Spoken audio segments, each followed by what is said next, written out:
Ladies and gentlemen, from the Mecca of boxing, Madison Square Garden, New York City, New York, International Boxing Hall of Fame promoter Mr. Bob Arum is proud to present live on ESPN, a moment in boxing history. For the first time, two fighters, each one a two-time Olympic gold medal champion, are about to face each other. This is Loma versus Rigo. This is the main event. 12 rounds of boxing for the WBO Super Featherweight Championship of the World. Sanctioned by the New York State Athletic Commission and the World Boxing Organization. WBO President Francisco Paco Barcarcel. The three judges scoring from ringside: Glenn Feldman, Kevin Morgan, and Steve Weisfeld. And when the bell rings, your referee in charge of the action, Steve Willis. And now, the officials are ready, the fighters are in the ring, and they are ready. Boxing fans, are you ready?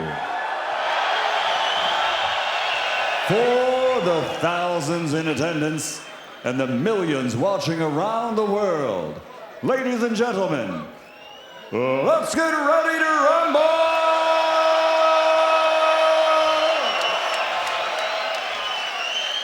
Introducing first, fighting out of the blue corner, represented by and promoted by Rock Nation, wearing purple with yellow, official weight 128.4 pounds.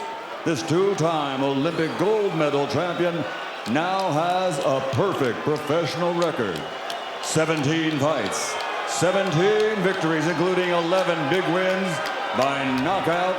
Originally from Cuba, but now living, training, and fighting out of Miami, Florida, USA, the undefeated challenger, the super bantamweight champion of the world, Guillermo El Chacal Rigondeaux!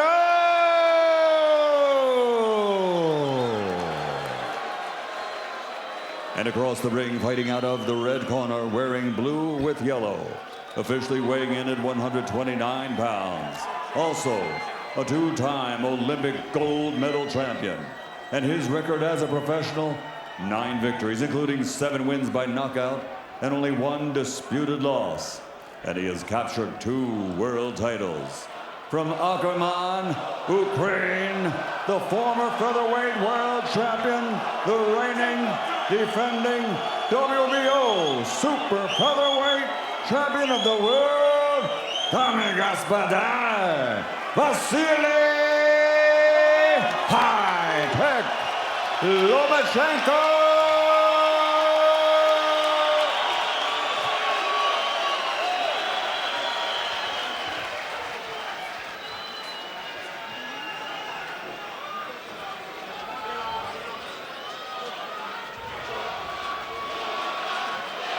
Steve Willis, who was very detailed with his instructions in the locker room, will bring them together now.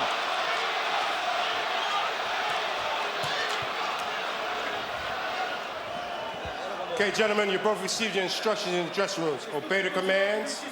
Protect yourselves at all times. Right now, we're going to call it here, just under the letters. Right here, just under the letters, all right? Tap it up, let's go to work. Much was made of coming up 2 weight divisions for Rigo to take on Lomachenko.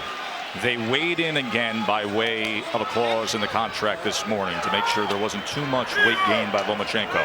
At 9 a.m., Lomachenko had breakfast. He came in at 137. Rigo checked in at 130 this morning. 12 rounds for the 130-pound world championship.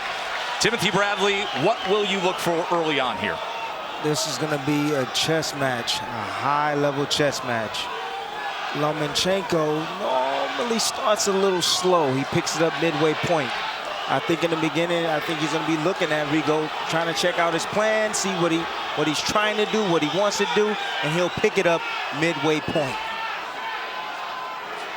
One thing we didn't mention in the tail of the tape, these guys have fought together more than 900 times between them. There is 1 loss since 2003. An absurd combined amateur and pro record of 885-14. 885 wins between their amateur and pro careers with these two guys in the ring. Rigondeaux just landed a quick 1-2 on Lomachenko. Lomachenko had his guard partially up, but I thought something went through right there. He met Lomachenko where he was going to be.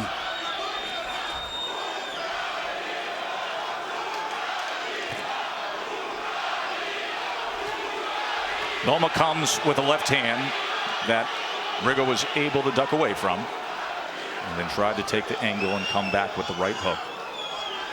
Lomachenko just looks so much bigger than Rigondeaux. I mean, it just looks so much bigger. He's got the 3-inch height advantage. We told you what they weighed in this morning. Of course, rehydrating throughout the entire day after yesterday afternoon's weigh-in as well. Lomachenko #2 on ESPN's pound-for-pound list. That's exactly what was described in the referee meetings. Now, we showed you that earlier because that was a concern of Lomachenko. What happens when he ties up both of his gloves, and how could he break free? And referee Steve Willis was able to give him the instructions, able to share that with you earlier tonight. Well, Rigondeaux knows that Lomachenko needs to get close in order to get his work off. That's when he does his best work. So guess what he did? He tied his hands up right away, so he couldn't work.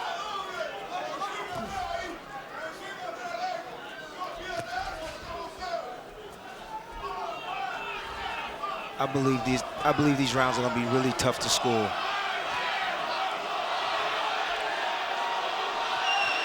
Getting a little closer is Lomachenko. He's just touching Rigo on the inside that time.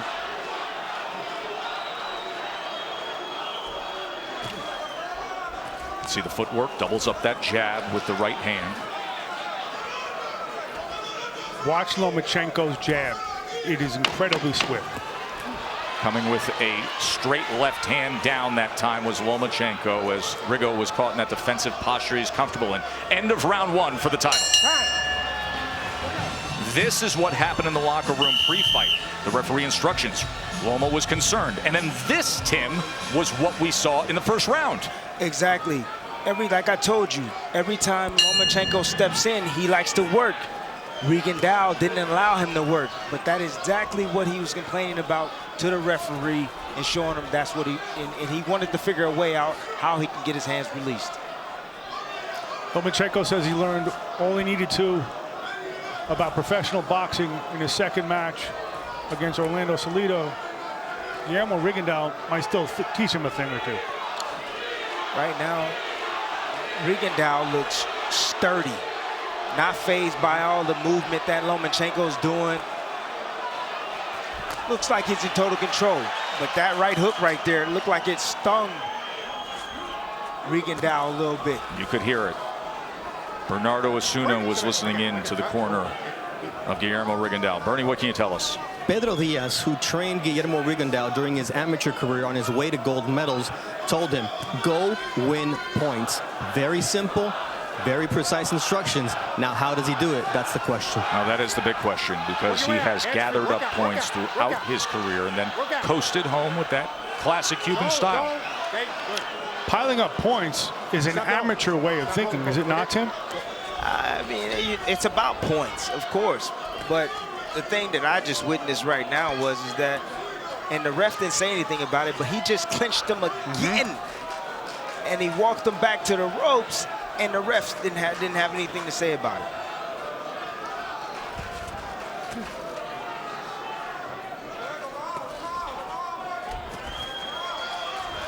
Lomo trying to get to the inside behind that jab. There's another moment there, and on what was assumed to be a break, he connected. He was trying to pull free. That was the concern pre-fight, and now Willis will have a conversation with him. Lomachenko is just he's a well-oiled machine. He can fight anywhere. He knows every area of the ring, inside, outside, you name it. And that has a lot to do with the footwork that came about with a unique find by his father when he was a kid. He took him away from boxing for a little bit, Mark. When he was 6, 7 years old. His father insisted on 4 years of Ukrainian dance. He said, no, Dad, I don't want to do it. Can I find another sport?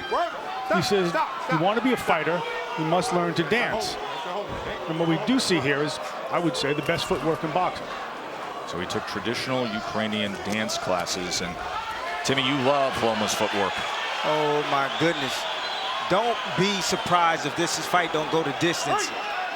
Look at the grasping behind the neck by Rigo right there. As I think Steve Willis is going to have to take control of things here at the conclusion of round number 2. Holding behind the neck now by Rigo as he tries to fire off the left uppercut.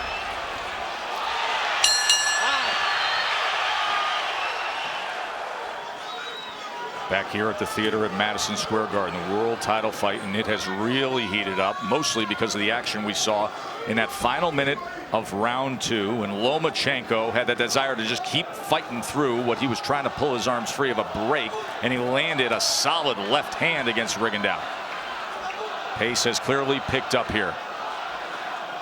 I'll show you the replay of what we saw in round number 2, and watch this moment here. As they're clinching, he squats down, and then both men come with an exchange. There was the uppercut, and then the straight short left hand by Loma, saying, come on, let's make this a fight. And it is indeed. We're seeing Rigo's strategy is that hold, and the answer that Lomachenko has is not just a jab, but a double jab. Look for the straight left hand of Rigondeaux. Of Lomachenko. Look for that shot. It's open. Every time Lomachenko steps forward, you see Rigondeaux lean to his left hand, his left side. He's right in the line of fire for that left hand. Look at Rigondeaux, able to duck down, get off to the side, stay just, and I mean just, out of the range of some of those punches.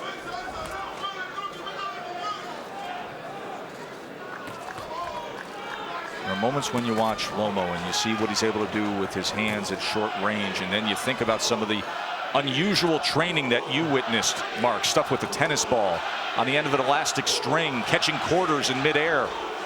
He's trained for dexterity, both physical and mental. And what they're really going for is the moment where he improvises, the moment where he's so well drilled that he can think on his feet. To me, it seems like Rigondeaux looks like he's discouraged a little bit, in my opinion.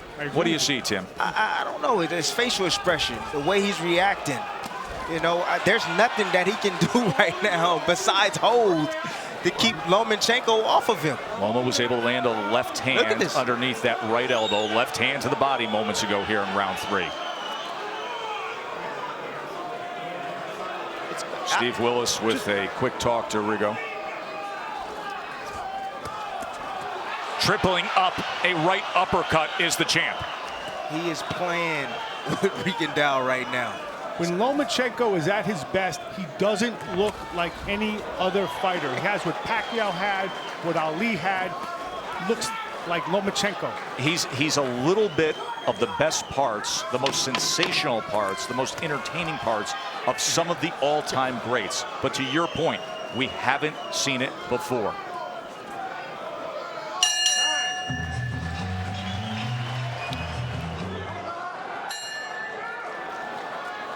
Fourth round of our championship fight. Timmy, let's go back and show you that tripling up of the uppercut by Vasiliy. Right here, you're going to see Vasiliy Lomachenko throws 3 uppercuts. It's the second one blocked. The third one comes right up the middle. Guess what? He did that. You want to know how? With pressure. With pressure. He saw how his man reacted. He dropped right in front of him, and he split his guard with the uppercut. Just the fact to throw a triple uppercut alone, that is Vasiliy Lomachenko. Let's check in with our ringside reporter, Bernardo Osuna. Frustration in the blue corner of Guillermo Rigondeaux. Pedro Diaz basically threw water in his face, said, you've got to take risks. What are you waiting for? So they see what we see. You know, it's interesting because we've talked about that for months, since the time that he accepted this fight. You can't take this fight without knowing that you're going to have to take risks, Mark. Well, I mean, Rigondeaux says that he's taken all the risks he could ever take, and nothing could.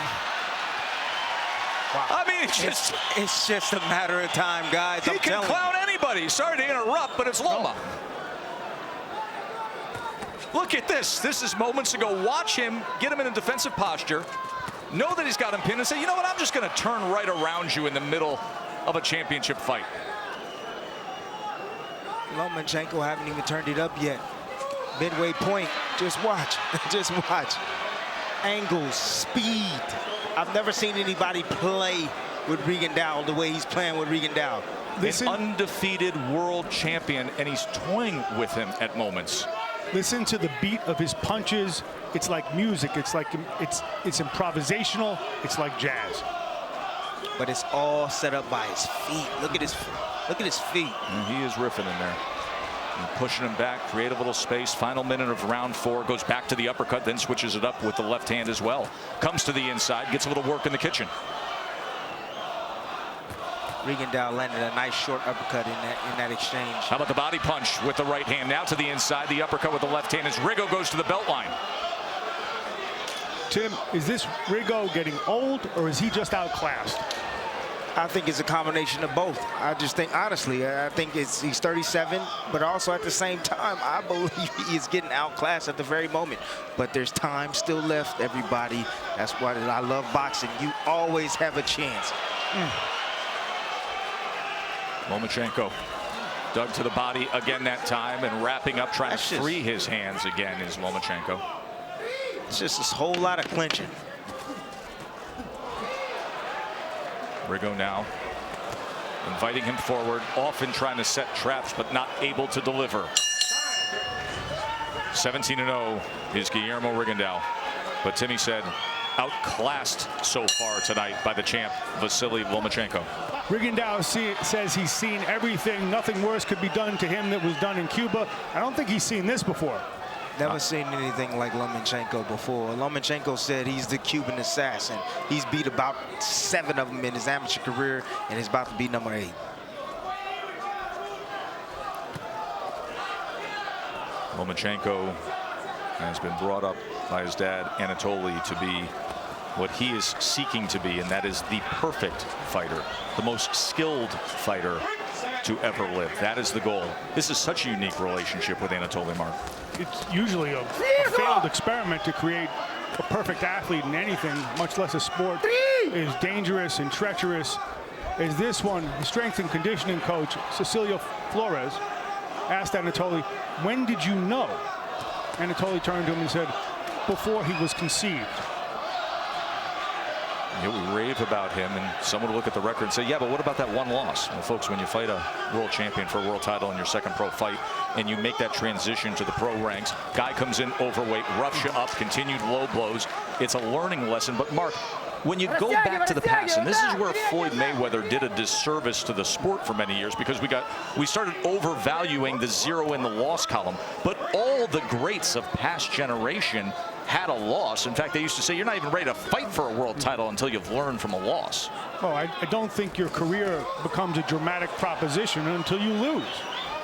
A loss is the most overrated commodity in all boxing. There was a punch right there on the break. You saw Steve Willis come in, and then Rigo still through, but this has become an issue with the clinching, and there's a combination from Rigo.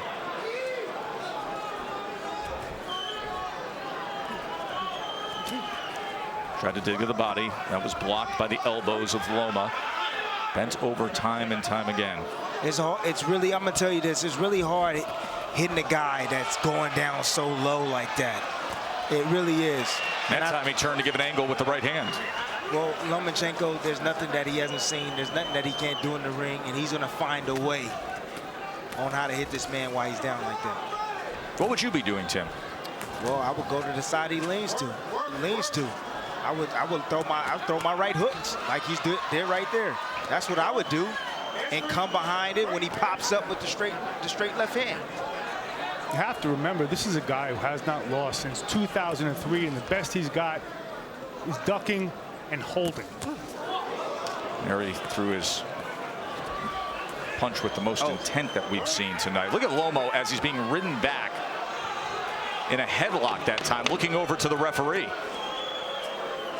I think Steve Willis is going to have a lot of work ahead of him as we get to these middle and later rounds here of this world title fight as Loma's in control.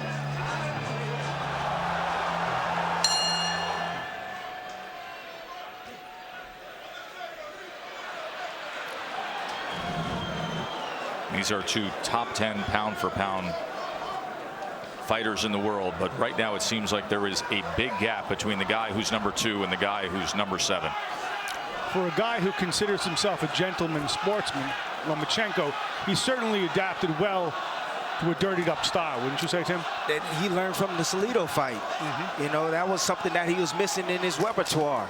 You know, and I like it. I honestly like it. He's not going to allow anybody to be dirty with him and hit him with low blows or put him in a headlock. And that's the way you react as a professional. If you want to be dirty, I'm going to be dirty right back. If the ref doesn't want to do anything about it, I'm going to do something about it. Bernardo, what can you offer?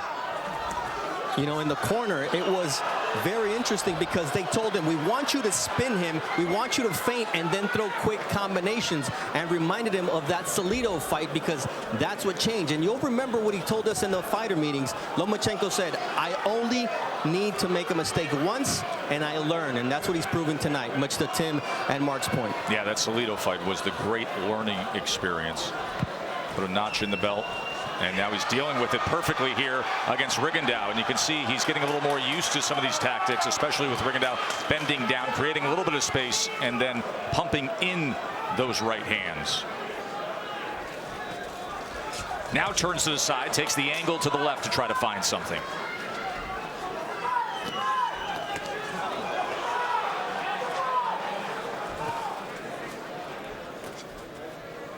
Tim, how do you solve Lomachenko, or how do you attempt to if you're Rigondeaux? All I'm going to say is that I don't think that person is born yet. I truly believe that. His footwork. There's a point deduction now, as Rigondeaux is going to be docked a point. I mean, he is so far down on the scorecards, seemingly as it is, but that is the first moment that Willis is making him and holding him accountable here. The writer Bryn Jonathan Butler did a study on Cuban fighters, and he said that Rigondeaux's face was the saddest I've seen on the island. And that pathos is what I saw in the corner there. A defeated guy. A guy who was once a hero to countrymen, and then Fidel Castro called a traitor as he was trying to find freedom. And he found freedom, and he found wealth, and he found fame. But tonight, deep into the autumn of his career, he is finding the most skilled fighter in the world opposite him. Another combination from Loma, and Loma once again looks over at Willis. As we come to the end of round number 6 here.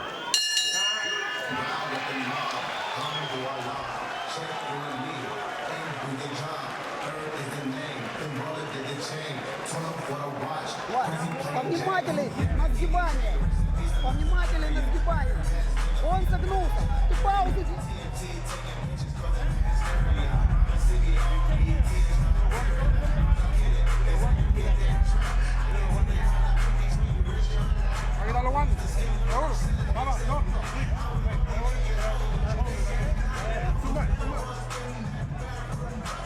Рукой приконтролируй. Разворот. Пауза большая, поэтому не получается. Чуть дернул, разворот. И оттуда снизу, как можно ниже. Рука заблокирована, ты безопасна.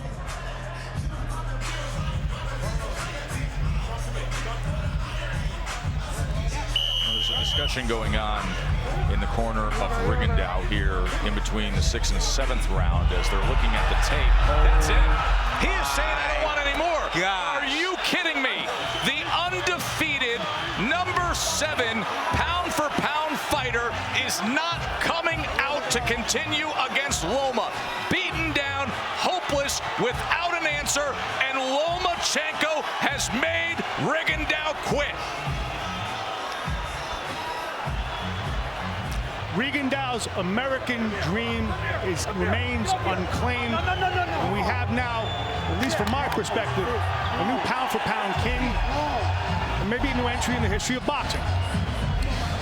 Yeah, honestly, I still think there's groundwork, but I've never seen anybody with skills like Rigondeaux. I can tell. I mean, excuse me, like Lomachenko. Never seen anybody like skills like him. Amazing, amazing, amazing. He was clowning him as early as the second round. He threw the triple uppercuts in the third. It continued time and again. The fouling started by Rigondeaux. Bernardo, what were you able to gather in that corner of the Cuban? All right, there's different versions because it's an injured hand, and Pedro Diaz was messing with the left glove of Guillermo Rigondeaux, and he wanted to take the glove off as soon as he went into the corner. And I asked Pedro what happened. He said he's not going to continue. He's not going to continue. It's his hand. Listen, you can talk about injured hands all you want. That's part of fighting.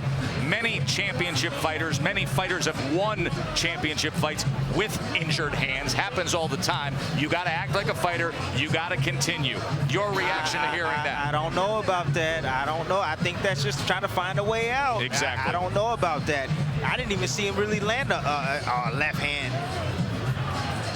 Say what you want. You can come up with anything in that corner. The bottom line is he didn't continue on, and Lomachenko's the reason why.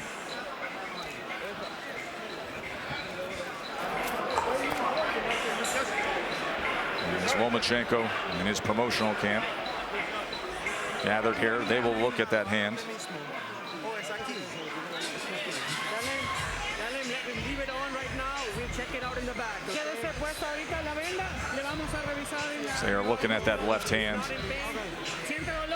Surviving and advancing is part of the game. This was the conversation with trainer and fighter. Do you want to continue?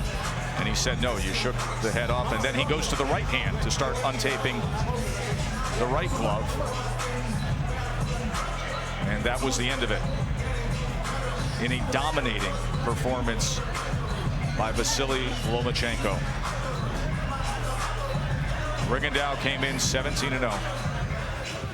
He moved up 2 weight classes. We talked about the inactivity.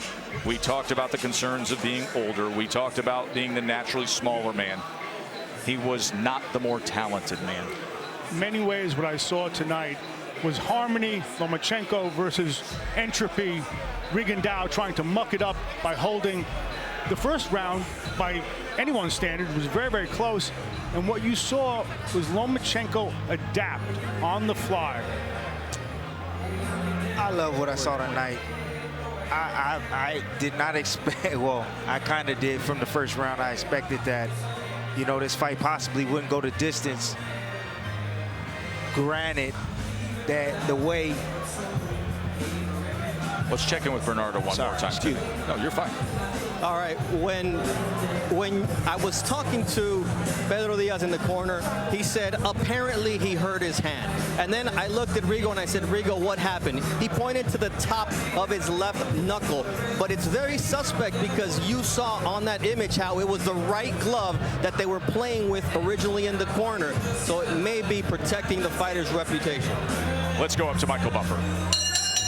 Ladies and gentlemen, here at Madison Square Garden, the contest comes to an end as the challenger, Rigondeaux, has indicated an injury to his left hand. His corner tells the referee he cannot continue.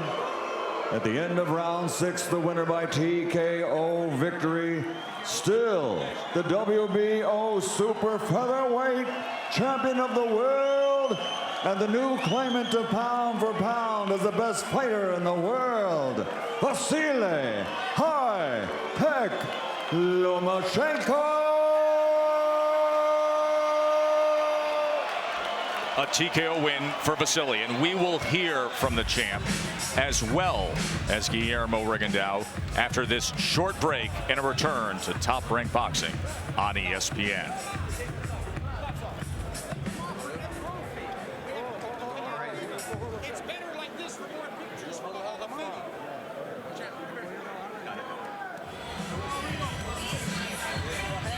Vasiliy Lomachenko outlanded Rigo 55-15. Rigo couldn't come out and continue. A TKO victory. Let's go up to Bernardo. Thank you very much, Joe. Vasiliy, that's 4 guys that don't come out of their corner in a row. What's your new nickname? Maybe I changed my second name. Maybe I changed, and now my name is Lomachenko. All right. How were you able to be so dominant tonight against a fighter who's got so much talent, who's got such a great pedigree like Guillermo Rigondeaux? He's a good fighter. He's a top fighter. He's a king in the boxing, but he's a king in his weight category. It's not his size. It's not his weight. So it's not big win for me because it's another weight category. But it's a big win for boxing because people wanted to see this fight. It was a mythical matchup. What's next for you after this big win? I don't know. I need to rest 1 month maybe, and after that I begin to train and prepare for my fight. What about my next fight? I don't know. We need to ask my promoter Bob Arum. How much did the Orlando Salido fight help you in terms of developing when another fighter is going to get dirty? You know, he learned me just a low blow, punch a low blow. That's it. And nonetheless, a brilliant performance once again by Vasiliy Lomachenko.